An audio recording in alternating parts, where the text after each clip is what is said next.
Terima kasih pemirsa Sultan TV, Anda masih tetap bersama kami di Talk Show Bincang hari ini, di mana pada pagi hari ini kita masih akan berbincang-bincang bersama dengan Kang Ahmad Al-Bukhari, SKFSH, selaku koordinator aksi honorer kemarin, membahas tentang membedah sengkarut tenaga honorer khususnya di Provinsi Banten. Dan untuk Anda yang mungkin mau bertanya-tanya juga mengenai pembahasan kita pada pagi hari ini, bisa layangkan pertanyaan Anda melalui kolom live chat live streaming kita di kanal YouTube Sultan TV. Nanti di segmen 3 kita coba bacakan beberapa pertanyaan yang masuk. Dan kita masih bersama dengan Kang Ahmad. Dan tadi juga seperti yang udah kita ungkapkan sebelumnya, kita bakal sedikit membahas soal wacana penghapusan honorer ini sendiri, yang seperti apa dampaknya dari kacamata teman-teman kerja honorer. Dan mungkin bisa dikasih gambaran lebih jelas nih Kang, seandainya benar wacana penghapusan honorer ini benar-benar terlaksana nanti gitu, ini sebenarnya dampaknya akan seberapa besar? Mungkin tidak hanya dampaknya kepada tenaga kerja honorer, tapi juga mungkin kinerja di wilayah, entah itu di provinsi atau mungkin juga di kabupaten kota, apakah memberi dampak juga? Oke. Kalau untuk dampak, pasti akan dampak terburuk akan terjadi. Iya. Tidak hanya di wilayah Provinsi Banten, tapi di 8 kabupaten kota pasti akan terjadi. Sehingga untuk saat ini yang kita perjuangkan adalah supaya jangan sampai terjadi penghapusan tersebut. Tapi ada beberapa para pemangku kekuasaan dan kebijakan seperti di DPR RI, itu di Komisi 2 juga sudah sampaikan bahwa mereka akan mempertanggungjawabkan itu semua, dan tidak akan sampai terjadi terkait untuk pemutusan atau penghapusan tenaga honorer di tanggal 28 2023. Dan alhamdulillah di wilayah Pemprov Banten pun juga sama. Karena tidak bisa dipungkiri bahwa memang kinerja daripada non-ASN yang teramat luar biasa, dia memberikan dedikasi untuk pembangunan negeri ini di beberapa sektor, sehingga memang ada feedback alhamdulillah dari pemangku kebijakan dengan tenaga honorer, sehingga kalau memang menanyakan terkait dampak pasti akan teramat buruk. Tapi mudah-mudahan saya berharap agar supaya apa yang sudah diucapkan oleh Komisi 2 dan yang setelah disampaikan oleh DPRD Provinsi Banten, tidak akan terjadi penghapusan honorer di tanggal 28 November 2023. Oke, jadi harapannya memang di tanggal 28 nanti ini tidak ada penghapusan honorer gitu. Betul. Ya. Dan seandainya ada penghapusan, sebenarnya langkah-langkah apa dari teman-teman honorer yang akan dilancarkan lagi ibaratnya? Oke, jadi mungkin kita akan banyak silaturahmi ya. Iya. Silaturahmi, kemudian kita akan banyak berdiskusi dengan BKD dan Provinsi Banten. Adapun mungkin honorer yang di 8 kabupaten kota juga akan banyak komunikasi, konsolidasi. Tapi sejauh memungkinkan sih, sejauh ini alhamdulillah respon dari seluruh atau bupati, wali kota, DPRD provinsi, DPRD 8 kabupaten kota dan pemerintah khususnya di wilayah Provinsi Banten itu memang sangat mendukung sekali agar supaya tenaga honorer masih tetap diberdayakan di 8 kabupaten kota. Oke, nah kalau kita melihat wacana penghapusan honorer ini sendiri dari awal sampai saat ini sebenarnya tujuan atau maksudnya yang ditangkap oleh teman-teman tenaga honorer seperti apa? Tujuan untuk penghapusan? Iya. Jadi kalau saya melihat itu ada rencana jangka menengah itu, ketika memang honorer itu rencana kan akan di pihak ketiga kan. Jadi di pihak ketiga kan seperti layaknya outsourcing. Tapi karena memang teman-teman itu merasa ada rasa khawatir, karena kalau memang sudah di pihak ketiga kan, kebijakannya itu nanti ada di pihak ketiga, pihak PT. Sehingga kita melihat bahwa begini sebenarnya sih. Karena pengabdian rombongan honorer sampai puluhan tahun, sampai ada yang semenjak berdirinya Provinsi Banten dari tahun 2000 sampai sekarang, ada yang masih menjadi tenaga honorer. Sehingga usia mereka sudah berlanjut. Jadi mungkin beberapa tahun lagi dia akan pensiun kalau dia ASN. Sedangkan kalau dia posisi jadi honorer, berapa tahun lagi dia pensiun? Dan dia pensiun honorer tidak akan mendapatkan tunjangan apapun. Sehingga itulah yang menjadi kekhawatiran teman-teman semua. Dan itu jumlahnya tidak sedikit, sangat banyak. Jadi 8 kabupaten kota ini ketika bertemu ya kumpulan rombongan honorer, kita berpikir bahwa memang honorer masih muda, ternyata ada yang sudah tua-tua. Sehingga itu menjadi tolak ukur untuk kita, benar-benar wajib diperjuangkan. Mereka sampai juga sampaikan aspirasi mereka di hadapan teman-teman, sampai nangis karena apa? Mau kemana gitu loh? Mau kemana nasib kita ini sampai sekarang digantung-gantung? Kita makanya kacamata kita ditolak ukurkan bukan ke diri kita pribadi, bagaimana teman-teman yang sudah lanjut usia honorernya. Sehingga ini wajib kita perjuangkan. Dan kita juga sering ketika saya pun keluarga ada yang dari bukan tenaga kesehatan, ada yang dari guru. Sedangkan guru honorer di sana ada yang di bawah Kementerian Agama. Dia memiliki tunjangannya 250.000 yang cairnya itu ya kurang lebih per 6 bulan. Kan luar biasa. Dan saya pribadi pun juga sebagai tenaga kesehatan dulu pernah merasakan honorer di wilayah puskesmas itu sangat luar biasa. Jadi makanya tenaga honorer ini pengabdian luar biasa gitu loh. Tapi memang dikembalikan lagi apa yang dia dapatkan dari pemerintah teramat luar biasa lah. Jadi kalau saya ceritakan tapi mungkin tingkat daripada kemampuannya masing-masing ya. Tapi saya berharap mudah-mudahan tidak hanya sekedar rezekinya di situ aja, mudah-mudahan supaya lebih berkah bertambah dari berbagai sumber. Tapi yang kita tekankan untuk saat ini memperjuangkan benar-benar supaya tenaga honorer di wilayah khususnya di Provinsi Banten 8 kabupaten kota, umumnya di Indonesia, supaya segera DPR RI mengesahkan revisi Undang-Undang ASN PP 49 2018 agar supaya segera tenaga honorer diangkat menjadi P3K dan PNS. Oke. Dan mungkin banyak masyarakat yang kurang tahu juga gitu ya, kalau honorer ketika pensiun ini memang tidak mendapatkan apa-apa. Tapi ketika mereka sudah diangkat menjadi P3K atau ASN, sebenarnya ketika mereka pensiun, apa yang bisa mereka dapatkan? Setidaknya teman-teman itu untuk rombongan honorer, jadi mendapatkan mungkin gaji yang layak seperti layaknya ASN. Kemudian dia mungkin berharap mendapatkan tunjangan kinerja. Sehingga makanya mereka mengacu kepada tingkat pengen mensejahterakan keluarga. Gitu. Sehingga mereka benar-benar menuntut untuk hal tersebut karena status mereka sampai sekarang kalau tidak diperjuangkan akan tetap menjadi honorer seperti layaknya honorer yang sudah tua sekarang. Jadi masih digantung statusnya. Sehingga makanya yang tua-tua honorer itu meminta kepada honorer-honorer yang muda agar supaya diperjuangkan.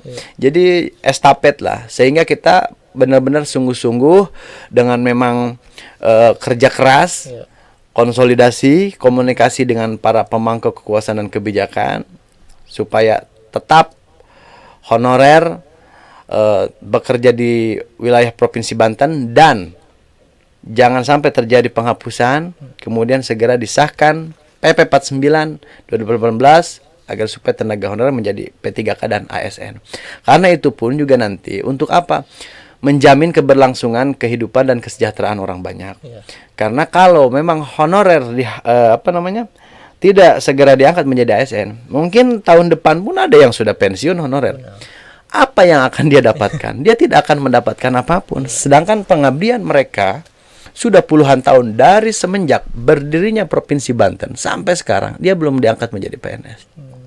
Makanya itu yang menjadi hal yang miris bagi kita semua, sehingga kita dengan seluruh tenaga honorer itu menjadi satu kesatuan untuk memperjuangkan semuanya. Dari kesamaan nasib itu ya, yang akhirnya menggerakkan dari teman-teman honorer ini untuk memperjuangkan tidak hanya nasibnya diri sendiri, tapi juga nasib bersama gitu. Oke. Dan tadi menarik mengenai ketika memang honorer dihapuskan dan ini dialihkan kepada pihak ketiga gitu ya. Kekhawatiran seperti apa yang mungkin menjadi ketakutan teman-teman honorer apabila itu terjadi? Oke, kalau memang kita mengkaji secara semantik, kalau memang sampai terjadi hal tersebut, nanti kebijakannya ada di pihak ketiga, pihak PT. Sedangkan pihak PT khawatir karena kan itu jadi apa ya, sebuah wadah baru jadi honorer tuh. Kalau memang takut memiliki kesalahan, mungkin bisa saja karena dia tidak mengenal lama. Kalau PT baru dia kalau memiliki sanksi dia disanksi SP1, SP2 langsung pemecatan. Khawatir karena apa? Yang mengelola mereka itu pihak ketiga, bukan pemerintah lagi. Gitu loh. Jadi ada satu memang sekat nanti di situ. Kalau memang sekiranya sekarang itu kan posisi digaji oleh APBD honorer. Kalau di pihak ketiga kan, walaupun memang uangnya dari APBD untuk pihak PT, sudah jelas tentu. Jadi pihak PT yang akan memberikan gaji langsung nanti pihak PT. Tapi kalau kita lihat ya mudah-mudahan lah tidak sampai terjadi. Kayaknya jauh lah kepada hal tersebut. Karena apa? Kita juga mungkin setidaknya memang didukung lah oleh pemangku kekuasaan kebijakan, khususnya di DPR RI juga memang jangan sampai terjadi penghapusan honorer, apalagi sampai di pihak ketiga kan. Gitu. Oke. Dan mungkin untuk gambaran kepada masyarakat yang kurang mengenal honorer gitu ya. Sebenarnya honorer ini ada di mana saja sih? Mungkin karena masyarakat taunya honorer itu ya di kantor pemerintahan atau mungkin juga hanya di dunia pendidikan, tapi sebenarnya tersebar di mana saja. Oke. Kalau honorer itu pokoknya honorer itu ada di wilayah OPD manapun juga ada. Oke. Salah satunya mungkin mulai dari tenaga kesehatan atau non medis, ada untuk di bidang administrasi, kemudian di Departemen Agama, ada juga di Dinsos, ada di Pol PP, ada juga di Dinas Pendidikan, ada juga yang di swasta seperti layaknya kayak pesantren-pesantren. Itu di situ tuh ada guru-guru yang di bawah naungan Kementerian Agama juga sama menghonor. Jadi makanya tidak hanya sekedar untuk di pemerintahan saja, di setiap OPD, di setiap dinas pasti ada itu rombongan honorer. Sampai di puskesmas pun gitu loh, ada honorer. Karena saya pun juga sama dulu pernah honorer di puskesmas gitu. Jadi memang seperti yang di wilayah Lebak. Lebak itu ada kurang lebih 28 kecamatan. Di setiap kecamatan itu ada puskesmas, dan di puskesmas itu sudah jelas tentu pasti banyak honorernya. Gitu. Makanya jadi di setiap OPD, di setiap dinas, entah dinas pendidikan, kesehatan, apapun itu bentuknya dinas, pasti bakal ada honorer. Karena apa? Honorer tersebut memang sangat-sangat membantu sekali untuk keberlangsungan secara administrasi, untuk keberlangsungan pembangunan di wilayah dinasnya masing-masing. Karena memang honorer-honorer tersebut mulai dari pendidikan ada SMP, SMA, ada yang memang S1, ada S2 juga. Banyak sekali. Jadi tergantung dengan pendidikannya masing-masing. Ya itu memang sudah tersebar. Ada juga D3. D3 itu kebanyakan mungkin kayak di puskesmas, tenaga medis gitu ya. Kemudian ada juga mungkin yang jadi admin dari D3 banyak. Tapi untuk mencakup itu semua, kita tidak melihat profesi apapun itu. Pokoknya mah yang bernama honorer yang tidak memiliki gitu kan NIP, tergabung dalam honorer itu menjadi wadah satu, agar supaya bagaimana caranya supaya di 2023 ini adalah masa-masa akhir ya, masa-masa akhir terkait mengenai masalah penghapusan di tanggal 28 November 2023, supaya semuanya jangan sampai dihapus, diangkat menjadi P3K dan ASN. Seperti itu. Jadi memang 2023 ini benar-benar ujung dari penantian semuanya. Betul. Gitu ya. Oke, kalau kita sedikit mundur lagi sebelumnya gitu, kondisi honorer di Provinsi Banten seperti apa? Mungkin tidak hanya di perkotaan, tapi juga kita tahu ada juga honorer di wilayah-wilayah terpencil di Provinsi Banten. Nah, sebenarnya kondisi mereka ini seperti apa? Kondisi honorer di wilayah Provinsi Banten itu kita dilihat daripada wilayah-wilayah memang kalau memang pelosok di sana. Saya terus terang, saya dulu di wilayah Lebak. Oke. Dan itu saya rasakan. Dan saya memiliki kakak dulu. Dulu itu kakak saya, sekarang alhamdulillah sudah ada yang menjadi PNS, ada yang juga masih honorer. Dulu ketika dia bekerja di SD wilayah Pasir Eri, gajinya itu 75.000 per bulan. Dan saya yang mengantarkan waktu itu ke sekolahan tersebut. Sedangkan ongkos pulang pergi itu 50.000 satu kali jalan. Jadi makanya sampai kakak saya juga nginep di sana. 1 bulan full dia tinggal di sana. Kenapa? Kalau 2 hari saja dia bolak-balik, itu sudah habis gajinya. Jadi makanya saya itu melihat luar biasa. Tenaga-tenaga honorer yang memang itu salah satunya itu untuk guru. Apalagi untuk yang lainnya gitu loh.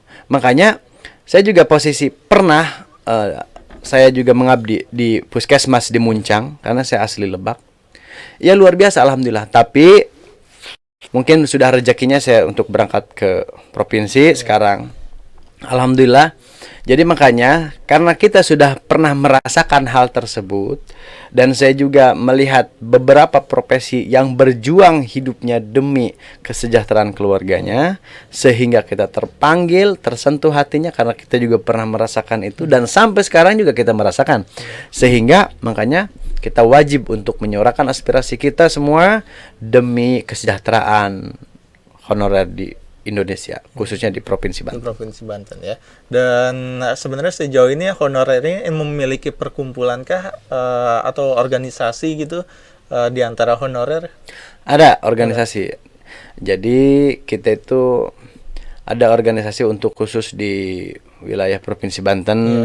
Jadi tergabung di wilayah Provinsi Banten.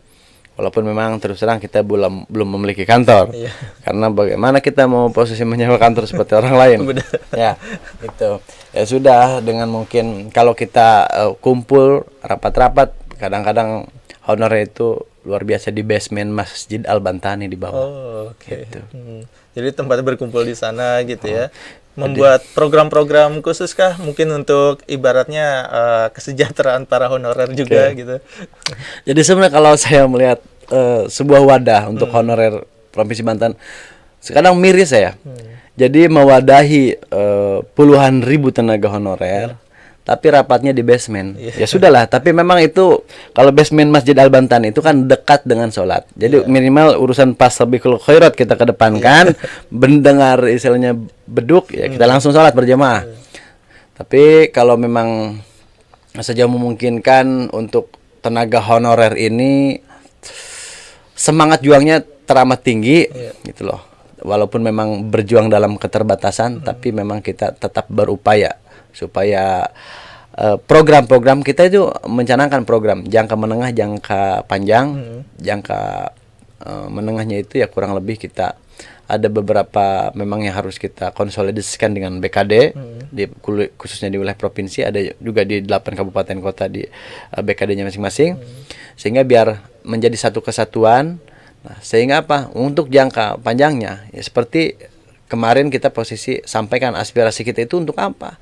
Supaya menunjang jangka menengah dengan jangka panjangnya itu supaya terkoordinir dengan baik, supaya apa yang kita rencanakan supaya bisa terlaksana. Salah satunya apa? Revisi Undang-Undang ASN 49 2018 segera disahkan.